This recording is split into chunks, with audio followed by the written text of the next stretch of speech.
Hey folks, Aaron from Beansprout here. I had a weird experience this week. I'm having a conversation with my past self, and that's because an old friend Bill, one of my first customers, or maybe my first customer, I don't know, sent back a couple of Beansprout ukes that need some repair. And he said, "Oh yeah, I've got number Beansprout 14, and then I've got your prototype, and yeah, here's what's going on." So, first off, I was working on Beansprout number 14. So it says 2009 inside. So this is 15 years old. And at the time, this little shape, I think I got it off a kumele instrument, an old Hawaiian instrument. So it's interesting that 15 years ago, I was thinking about these little Hawaiian shapes. And then I guess that all got put aside when I started working for my MOA because we had other shapes already established. But anyway, it just had a crack that needed repaired. Bill has taken this instrument everywhere with him for years. The top has got cool washboarding in it from how much it's been played. There are millions of millions of notes and thousands of songs that have come out of this instrument. And so when I'm looking at it, I'm like, oh yeah, the headstock's too small. Oh, that crack is weird. Oh yeah, look, the setup is weird. Oh, you know. But I'm like, wait, stop, Aaron. It worked. You made an ukulele. It is identifiable as an ukulele. It plays songs. It plays, plays in tune. It's a thing. It's real. I did it. So 15 years ago, Aaron, good job. At the time, I didn't have a chisel. I didn't have a plane. I didn't have any of the tools or materials or supplies or equipment that I think you need to have to do these. I didn't have it. I just figured it out with what I had. The back and sides are mahogany. The top is redwood. The neck is like sapele. I think this is bloodwood.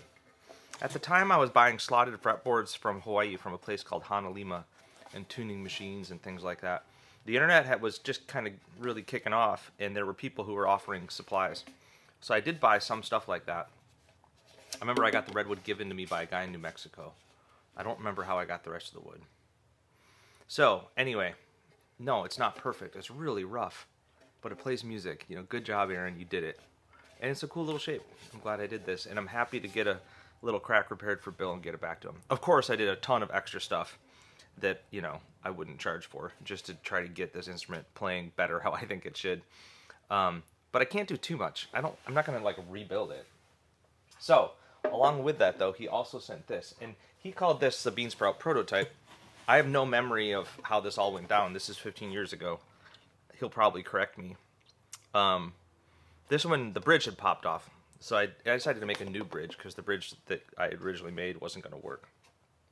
And like a lot of ukes from this era, it's got a Jake Shimabukuro and a James Hill signature on it, so we had to be real careful. And then I got looking at it, and it's really rough, and there's all these weird design considerations, so I'm not sure why I did it. Like the headstock's way too small. The fretboard's super big and wide. This is kind of a Martin shape, and it's koa and redwood. So this would be the koa I got from my friend Kath. The very first good wood I ever got. Had it resawn by another guy locally. It has no label in it. I remember I bent the sides for these instruments on a curling iron. Yeah, and so when Bill said this is the prototype, I have to message him about it, but it's really rough and it's really strange. I'm wondering if this is the first one. I had been building some banjo ukes before this, but this might be the first time I tried to build a uke. Maybe. I'll have to double check with him. But yeah, I had made a new bridge, new saddle, did new strings, did a bunch of work. But I don't want to do too much. I want to kind of leave it. Because it can't ever be as good as what I do now anyway, and it does make music as is.